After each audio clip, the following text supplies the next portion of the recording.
नहीं नहीं नहीं, एग्री विद शंकराचार्य। आप औरंगजेब से एग्री करते हैं? बिल्कुल नहीं। तो मैं आपसे डिबेट ही नहीं करना चाहता। नहीं, मैं आपसे, जो आदमी औरंगजेब का समर्थन है उसको एक खड़े रहने की हैसियत नहीं होनी चाहिए।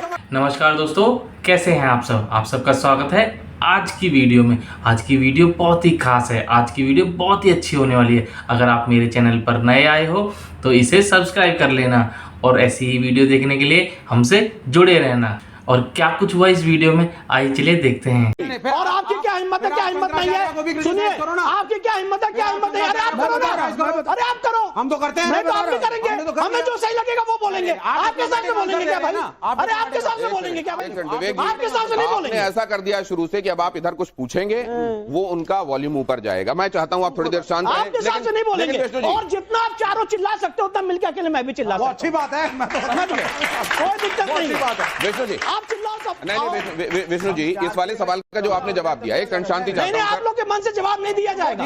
जो मैं बिलीव करता हूँ वही बोलूंगा। पर शंकराचार्य से जो बिलीव करता हूँ वही बोलूंगा। आपसे मैं डिबेट करने नहीं आया। नहीं नहीं नहीं, आपसे डिबेट नहीं करने आया हूँ। एक मिनट, नहीं नहीं नहीं नहीं, एग्री विद शंकराचार्य। आप औरंगजेब से एग्री करते हैं? बिल्कुल नहीं। तो मैं आपसे डिबेट ही नहीं करना चाहता। नहीं नहीं, मैं आपसे, जो आदमी औरंगजेब का समर्थन है उसको एक खड़े रहने की हैसियत नहीं होनी चाहिए। जिसने संभाजी महाराज की जबान काट दी, आप जैसा जिसे कहते हैं नालायक निर्लज्ज आदमी यहाँ खड़े होकर हमसे डिबेट नहीं करते। हम नालायक निर्लज्ज तो मैं भी कह सकता हूँ। बिल्कुल कम्युनल मैं भी कह रहा हूँ। तो आप कहिए, मैं भी कह रहा हूँ। उसे क्या आपकी तो हैसियत नहीं है खड़े रहने। प्लीज प्लीज मर्यादा। जो संभाजी महाराज की जिसने जबान खींच ली उसको खड़े होकर, उस औरंगजेब को खड़े होकर यहाँ पे सपोर्ट करते हैं। आप पहले बताइए। विवेक जी एक सेकंड, मैंने आपसे पहले भी कहा था थोड़ी देर आप शांत नहीं रह रहे हैं। मैं क्या शांत रहना, बकवास करो। आपने पहले कहा 5 मिनट बकवास जैसी चीजें लाएंगे फिर तो रोक पाऊंगा मैं।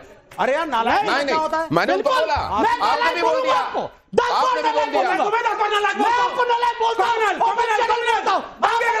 आप ऐसे आगे बढ़ाना चाहते हैं, आप ऐसे आगे बढ़ाना चाहते हैं, प्लीज प्लीज प्लीज किसी को सपोर्ट नहीं किया। महाराज की जबान खींच ली।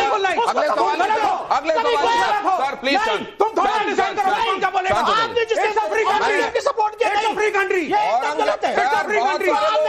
नहीं सर, अब ये जरा हम देखना चाहते हैं कि तर्क की बातों पर अगर अदालत में चीजें रखी जाती हैं, तर्कों के आधार पर तर्कों के महारथियों को कौन प्रभावित करता है, जरा ये भी देखें। लेकिन उससे पहले इस तस्वीर को देखकर आपके मन में क्या आता है विष्णु जी? एक फेल्ड बैरिस्टर। इनमें से कौन ज्यादा तार्किक बातें करता है, असदुद्दीन ओवैसी, अरशद मदनी या बदरुद्दीन अजमल? सर आप तीनों में कोई नहीं। तीनों का बस कोई नहीं। नो, कोई नहीं। तस्वीर को देखकर आपके मन में क्या आता है विष्णु जी? श्री हनुमान जी महाराज के भक्त।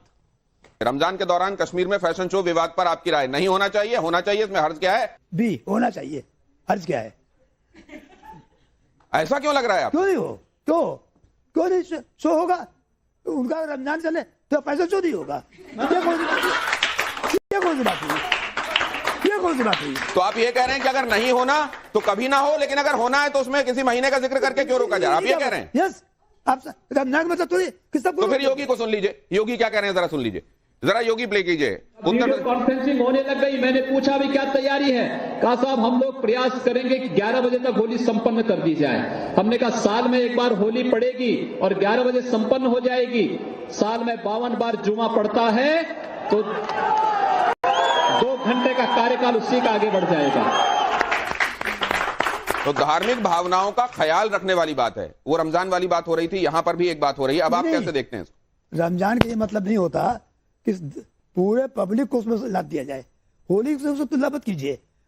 अगर फेस्टिवल हो रहा है फैशन का तो रमजान से क्या मतलब है?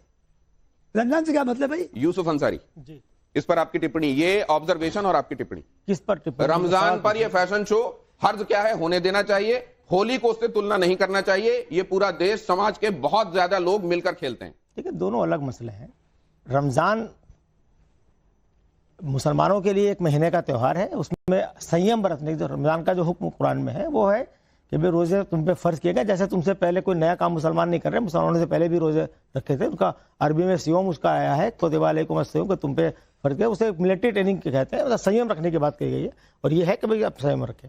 इस्लाम इंसानों पर कोई ऐसी नाजायज चीज नहीं थोपता है कि साहब किसी एक मजहब की वजह से बाकी चीजें ना होनी चाहिए, ऐसा बिल्कुल नहीं। चलिए, इसमें कम से कम एक जगह आप लोग ये लगा कि एक साथ हैं। हाँ, बहुत जल्दी से दिनेश, विवेक जी, आपसे सवाल है, आप संविधान की बात करते हैं तो जितने भी मस्जिदों पर जांच हो रही है सब संविधान के हिसाब से हो रही है, कोर्ट की निगरानी में हो रही है, या तो आप हिंदुओं के विरोध में हमेशा बोलते दिखते हैं हमें, इसका क्या कारण है? इसलिए क्योंकि मैं इस देश में दंगे नहीं चाहता। मैं चाहता हूँ भारत सुपर मतलब इस देश में अगर हिंदू ये कहेगा ये मंदिर था तो दंगों की गुंजाइश बन जाएगी ना। The focus of the nation should be on your placement, not on the structures. Ram मंदिर का फैसला दंगे कराने के लिए आया था? नहीं, राम मंदिर का फैसला विशेषाधिकार के तहत है और प्लेसेस ऑफ वर्शिप एक्ट कहता है राम मंदिर के अलावा कोई डिस्प्यूट नहीं एड्रेस होगा। मेरा सवाल विवेक जी से कि सर आप ये बताइए, अगर आप जैसे कि अभी औरंगजेब का समर्थन करते दिखे, तो अगर वो जो अबू आजमी जी ने जो दिया था बयान, अगर वो इतने ही सही थे तो अपनी बात पे अडिग क्यों नहीं रहे? उन्होंने अपना बयान वापस क्यों लिया?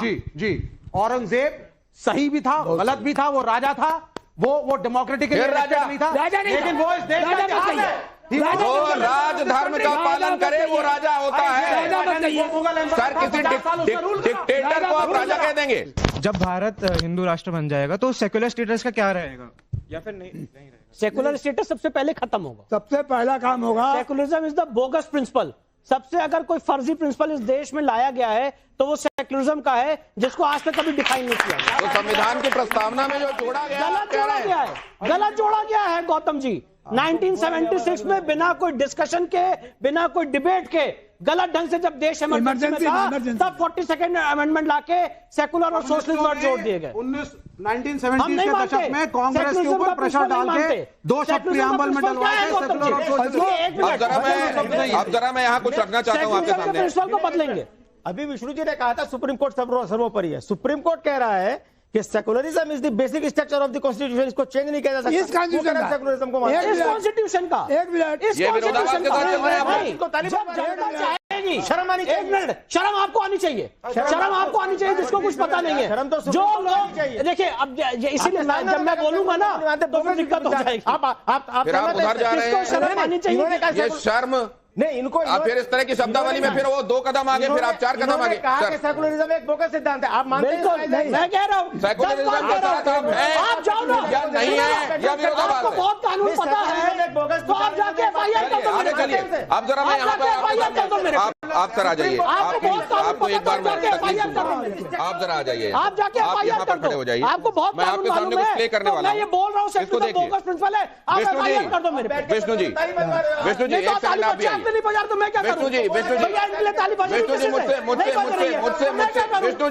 जी मुझसे बात कीजिए। विष्णु जी, जब आप देश की आत्मा के खिलाफ बात कर रहे हो तो लोगों की ताली नहीं बज रही है। शर्म आपको आनी चाहिए, जो यहाँ पे देश की मर्यादा के खिलाफ, आत्मा के खिलाफ बात कर रहे हो। शर्म आपको आनी चाहिए, शर्म आपको आनी चाहिए। ये जब आप जैसे लोगों को खड़े नहीं रहना चाहिए। विष्णु जी, ये जब आप जैसे लोगों को खड़े नहीं रहना विष्णु जी, जब आप ये देखते आप जैसे लोगों को खड़े नहीं रहना चाहिए। शर्म आपको आ रही है, शर्म आपको आनी चाहिए। आपने देश की आत्मा के खिलाफ बात करते हैं, मुझे शर्म आती है, मुझे शर्म आती है। शांति। ओके, इधर देखिए, ये जब आप देखते हैं सर, वहां जब आप सर्वे के लिए गए थे, वहां पत्थर चले, गोलियां चली, निशाना आप सब थे, आपको गोली लग सकती थी, कुछ चेहरे में आपके सामने रखा। मैं चेहरा यहाँ पे देख के बोल रहा हूँ, हजारों शारीरिक साटा आ जाए, मैं अपने धर्म के लिए, अपने देश के लिए लड़ाई लड़ता रहूंगा। हजारों ऐसे आ जाए, इनसे मैं नहीं डरता। ऐसे कितने आए और कितने गए। पूरी दुनिया ने देखा है कि क्या हुआ था 19 तारीख को, फिर 24 तारीख को क्या हुआ था। नवंबर की बात मैं कर रहा हूं। उस दौरान जब आप वहां पर थे, आपका काम है अदालत के भीतर, आपका काम है तमाम तथ्यों दस्तावेजों को जुटाना, अदालत के भीतर कहना। लेकिन ये जो बाहर हलचल होती हुई देखते हैं, जिसमें आपको अदालत जाने से रोकने की कोशिश होती है, जान से मारने की कोशिश होती है, ये क्यों होती है? आपसे अदालत में 2-2 हाथ करने की कोशिश क्यों नहीं होती? देखिए, जब आप किसी आदमी को तर्कों और तथ्यों के आधार पर नहीं हरा सकते हैं, तो ये आज से नहीं, ये बड़ा पुराना पिछले 700-800 सालों का पूरा इतिहास उठा के देख लीजिए। जब आप किसी को उसके तर्कों और तथ्यों के आधार पर नहीं हरा सकते हैं, तो सबसे अच्छा होता है कि आप उसको एलिमिनेट कर दो। ये है वो वीडियो। हाँ जी, ठीक है। उस समय क्या चल रहा था सर? ये तो आपके सामने हो रहा है। होगा। तो यहाँ पे सारे लोगों ने बताया ना कि जय श्री राम के नारे मैंने लगा, उसकी वजह से दंगा हो गया। वो तो वहां पर वीडियो भी डाला गया। यही वीडियो डाला गया, यही वीडियो डाला गया जिसमें बताया गया कि मैंने जय श्री राम के नारे लगा, इसकी वजह से दंगा हो गया। जबकि ये वीडियो मेरे निकलने का है, जब पूरा दंगा वहां पे हो चुका था, वहां भारी मात्रा में पत्थरबाजी हो रही थी, भारी मात्रा में वहां नारेबाजी हो रही थी और पूरी की पूरी साजिश थी कि सर्वे टीम को एलिमिनेट कर दिया जाए। उसके बाद जब मैं निकल रहा था, ये तब का वीडियो है। इसका ऑडियो भी सुनते हैं जरा। उस समय ये तस्वीरें थी सामने और ये आवाजें आ रही थी कानों में, जरा महसूस कीजिए वहां क्या चल रहा था।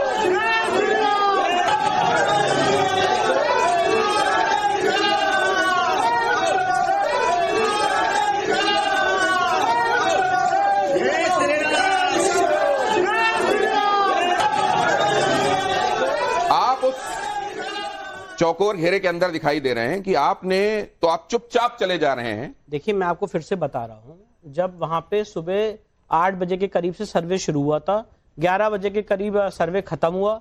सर्वे जब खत्म हो रहा था तो 8 से 11 के बीच में भारी मात्रा में वहां पे हिंसा हुई। करीब 20-25 हजार लोग या जितनी भी भारी भीड़ थी उसका कोई आकलन नहीं लगाया सकता है। भारी मात्रा में पत्थरबाजी हुई, पुलिस के ऊपर फायरिंग हुई, वहां पे बहुत हिंसा हो रही थी, गाड़ियां जलाई गई, पत्थर ऐसे फेंके जा रहे थे कि ऊपर भी आ रहे थे, आंसू गैस के गोलों का उपयोग किया जा रहा था। इन सब के बीच में हम लोग ने अपना जो प्रोफेशनल दायित्व है वो निभाया। और 11 बजे एक गली ऐसी थी जहां पे मुस्लिम समाज के लोग नहीं थे और वहां पे हिंसा नहीं हो रही थी, तो वहां से मुझे SHO कोतवाली साथ में है, उन्होंने मुझे वहां से निकाला और उसके बाद पुलिस स्टेशन सेफली लाके उन्होंने मुझे छोड़ा। तो ये वो वाला वीडियो है। इसमें तो दोस्तों आप लोगों को ये वीडियो कैसी लगी कमेंट में ज़रूर बताएं और कमेंट में जय श्री राम और जय हिंद लिखना ना भूलें। और फिर मिलते हैं आपसे नेक्स्ट वीडियो में, तब तक के लिए जय हिंद जय भारत।